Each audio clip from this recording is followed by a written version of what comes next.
5187. Problema po nito, ayaw umandar.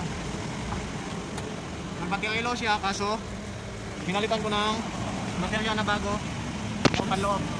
Ang isa, baterelo siya, pinalitan ko ng material bago pero ayaw pa rin umandar. Bago na po yung material niyan. Ito po, luma yung, isa yung bago, isa yung luma. Saka ito yung pinaka luma niya isa. Patay na po yung material niya isa. At saka, napalitan ko na yung material. Chinik ko na po lahat ng fuse niya. Nakabaklas na po ito. Pangalawa na po ako nito gumawa. Baklas na po ito. Ito yung mga cover niya. Tsaka dito sa susian. Ito, baklas na dito. Kinontinue ko lang po ang gawa. Ako po yung gumawa ng continue. Chinik ko po yung lahat. Pati dito sa relay niya. Ito po, Isuzu for HK1 engine. Reward. Ito po yung starting relay. Ito, ECM relay. Ito po yung accessories relay. Ayos naman po lahat ng relay. Pinagpalitan na po nila pero hindi pa rin po umandar. Chinik ko po. Ano po, lost connection lang to. Maluwang po yung susian. Ito po naging problema. Subukan nyo, ipakita ko, ipaandar ko. Paandarin ko. Susi, dito. Na-check ko na po lahat ng fuse at saka relay. Ayos naman. Subukan kong pandarin. Ito po yung naging problema niya. Pasensya na, hindi ko na ipakita yung pagtanggal kabit ng baterya kasi sinubukan ko muna ang kabitan ng bago para ma-check ko. Pero na-check ko na to. Ngayon, napakita ko. Ayan, walang tao na. Kabit ko muna yung baterya. Wala na kabit. Loob ko na. Sikirat. Dumaan pa sa alipapap. Ayan po, kinabit ko yung baterya. Kabit natin. Makikita po yung problema dyan. Maandarin ko. Hindi po ito nagawa nila. Kaya ako na gumawa. Tinicheck ko din. Ito yung pangalawang nag-check. Ayan po. Ayan, umaandar siya kaso namamatay pati ilaw sa dashboard. Okay, pandarin ko nga. Ayan. Papaandar siya kung umiilaw dito sa dashboard. Umaandar siya. Kaso pag mamatay yung ilaw, mamamatay din pong andar. Ayan ko. Ayan. Ayan. Umaandar siya kaso namamatay. Kanina yung luma pa yung baterya, pitik-pitik lang po. Ayaw mag-cranking. Ayaw mag-crank. Hindi tuloy-tuloy yung cranking niya kung walang baterya. Pumitik-pitik lang. Pinalitan kong bagong baterya. Ito na po. Ayan. Pag umiilaw siya, umaandar. Kaso na, hindi ko naman po switch off eh. Ayan, tingnan natin. Switch on ko. Ayan. Ayaw tumuloy. Ito po yung naging problema niya. Kaya ayaw umandar. Ayan. Hindi ko naman po inawakan yung susi. Pero pag pisilin mo, ito gamit ko para aandar siya. Ayan. Ayaw umandar. Dito mo didikit yung engine oil. Bali nyo alam dito. Which split number? Ha? Split number? 4934. Lipat ka? Yeah. Okay. Only indicate yung engine oil. Okay, I will see.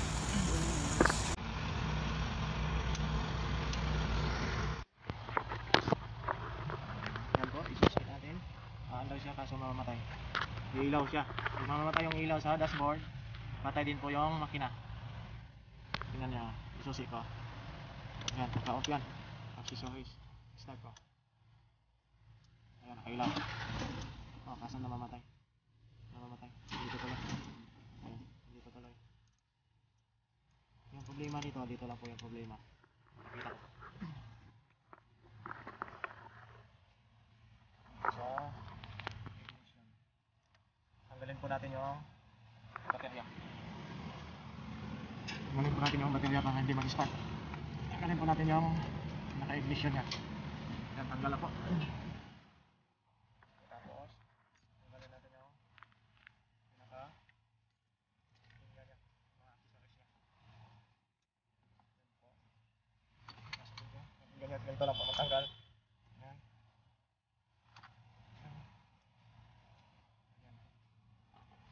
Dalawagan na po itong bolt, dalawang bolt sa susian. Ayan. Tanggalin natin yung susian niya.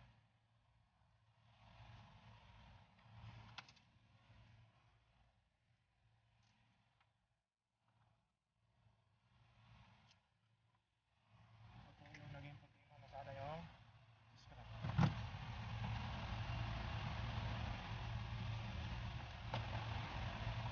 Ito po yung naging problema nito. Tatanggalin natin.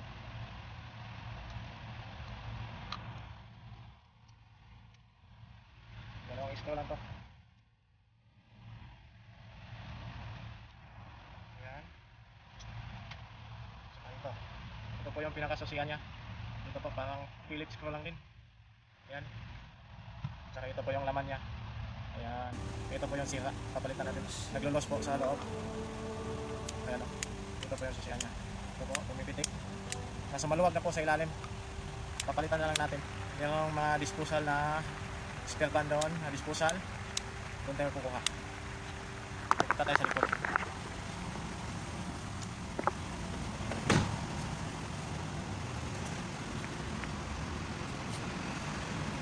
Pupunta po tayo sa likod. Kukuha tayo ng ignition switch. Ang relay niya. Hindi ko alam anong pangalan nito. Ito po yung papalitan natin. Ito po naging problema nito. Kuha tayo sa likod. Po dito ang mga dynamic pang disposal. Yung mga bangga, tsaka yung mataas na yung kilometrahe, binibinta na po. Kuha tayo doon sa yung nakaharap po. Yung 4859. May mga plate number po dito yung mga sasakyan.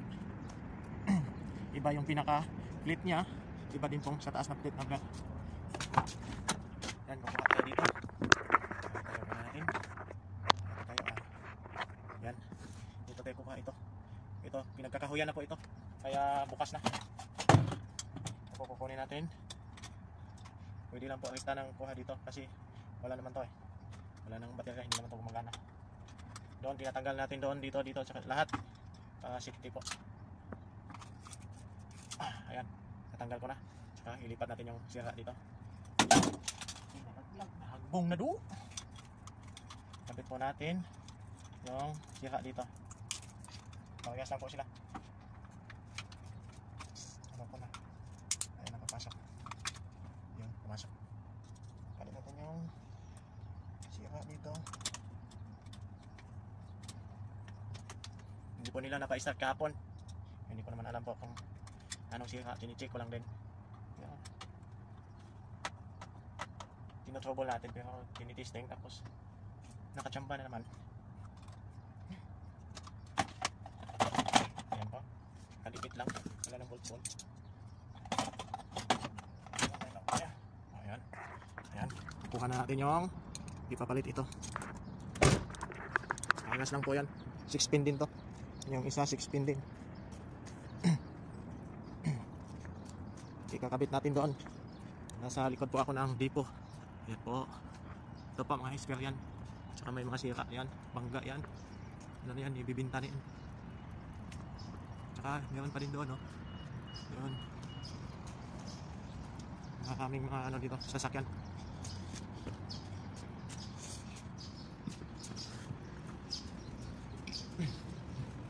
Kada adlaw mo gawas. Every day go outside. Yan po, ito ipalit natin. Tingnan natin kung ayos ba. Kasi pag pinihit mo yung susi, hindiin mo konti, kung hindi siya gagalaw o maandar siya, parang lost contact yung ano niya. Because kapit natin. Ha? Eh? Happy mo skin. Ito po, makikita to. Susubukan natin. Ayan. Ito po yung dala natin. Ikabit natin dito. Parehas lang po yan ng susian. Sino gumawa nito kapon? Oo. Yata na pandang eh. Gumawa ba nito? Oo, bukas na to eh. Pagdating ko. Nag-message siya, no? Nag-message siya sa na, ano? Hindi daw mandang. Yan po, nakapit natin. Ha? Ha? Oo, nag-nakapit. Oo, pinagana ko to eh. Ha? Pinagana ko. Nag-message siya sa hindi daw mandang. Saksak natin yung ano? Yung baterya? Isaksak mo lang doon. Ano man itong... Ngayon, saksak natin. Ikabit ko lang. Ikabit natin ito. Nasampak na yung susian niya. Yung pinaka, parang relay. Ikabit natin yung susi ko. Susi niya na ano, original. Kaso siya na to. Ito. Cylinder? Yung ano, parang relay niya. Mahuli ko eh. Ako diba? Oo. Kaya kasi konti ko na, tabi na rin umuwi sa ito. Pagdating ko bukas to eh. Bumili na rin ng Bumili na naman? Kanino? Sa Pakistan. Sa Pakistan eh? Magkano bili niya? 1,100. 1,100. Ilang ano ba? Malaki yata ah. Hindi kasi ito yung pinagkatutan. Oh, ba't mahal? Eh, pag-ubay. Anong bago-baon? Bago eh. Bago. Baka pagsaksakan ng kitol. Pagsaksakan ng kitol, wala na. Lang. Balik natin yung original na bolt niya. Ito po. Seal. Diba pwede naman ito palitan? Nakabutan. Hindi ko pala inisipis doon. Ginawa ko ng thermocam at saka AC doon eh. Lagi naman yun eh. Lagi naman. Tayo po sumasalo ng gawa niya eh. Pag wala dyan. Sama ko matagal pa ito Dapat maaga ka. Dapat maaga ka. Ano? Matagal yan. Tapos na yan. Tapos ba? Ikabit natin po yung mga linya ng wire. Hindi ka magawa yung Sakit niya. sports car to. Bakit di magawa? Wala. Kulang eh. Kulang ng tao. Kabit natin. Mamadali na nga ako eh. Kanina ko pa kaya ito chinichik. Chinik ko muna bago ko binablog. Wala si Pugi. Sinaboge, si Khaled. Wala pa, maya pa yun. Mamaya pa. Parating yun. Yung pa-size na yun. Nakabit na natin lahat. Ayan. Nakabit natin lahat. Kabit natin yung material.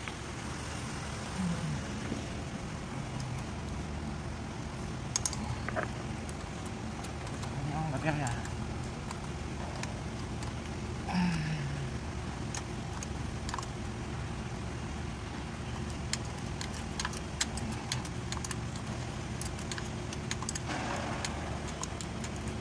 Kabit natin yung material niya. Papandakin na natin. Tingnan natin. Yan, kanina hindi umiilaw yan. Yung on ko. Yun. Yan, umiilaw na. Kanina, siniswitch ko. Dito, siniswitch ko kanina yan. Yan, mawawala. Ganun yan, papandakin natin, subukan. Ayan, ganda. Nakuha. Nakuha natin. Pero may ilaw siya. Umiilaw yung yan na yan. Parking, umilaw yung brake fluid at saka ESA. Normal naman iilaw yung parking brake kasi nakaparking. Ayan, pinaba ko. Tapos umilaw yung brake fluid at saka ESA. Tingnan natin yung brake fluid. Ayan, meron naman pong laman. Nasa minimum po. So, napandaw natin. Ikabit ko lahat. Saka natin i-check yung ESA at saka yung brake fluid na umilaw. Patayin ko muna. Kabit natin lahat yung accessories. Kabit natin. Tapos na. Po. Ano lang po. Ito yung cover niya sa likod. Dito. Kabit natin.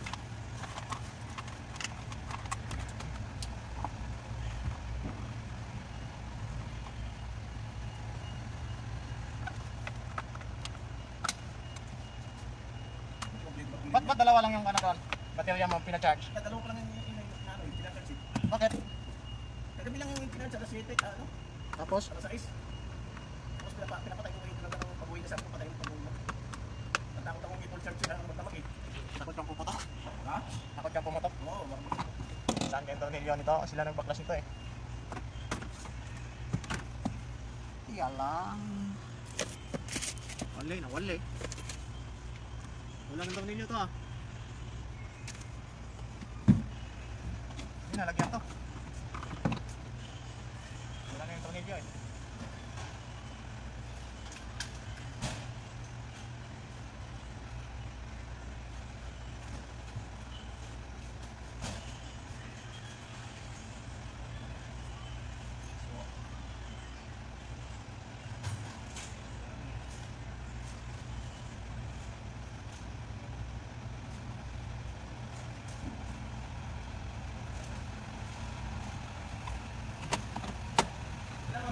Ha? Wala, yan, bakit yan? Hindi kasya yan dito. Hindi kasya yan dito. Ano? Okay na, maliit yan. Nawala po yung mga tornilyo dito, hindi kasi ako yung nagtanggal. Tornilyo dito. Sana?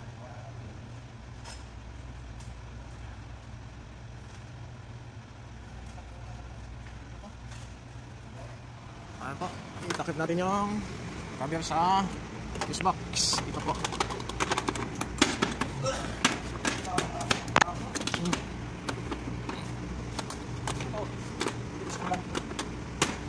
Tayo na magsarado to. Sira nata.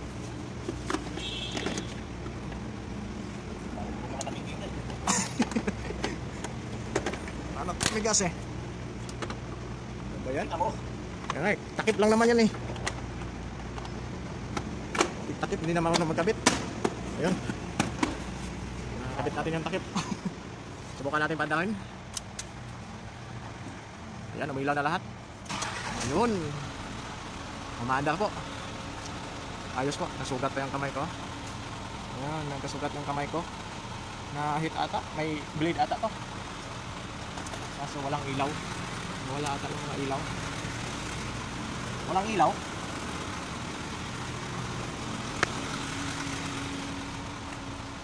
Diyan lang muna tayo, at least napaandar natin. Yung ilaw wala po. Ayusin po natin yan. Magta-charge muna ako ng baterya.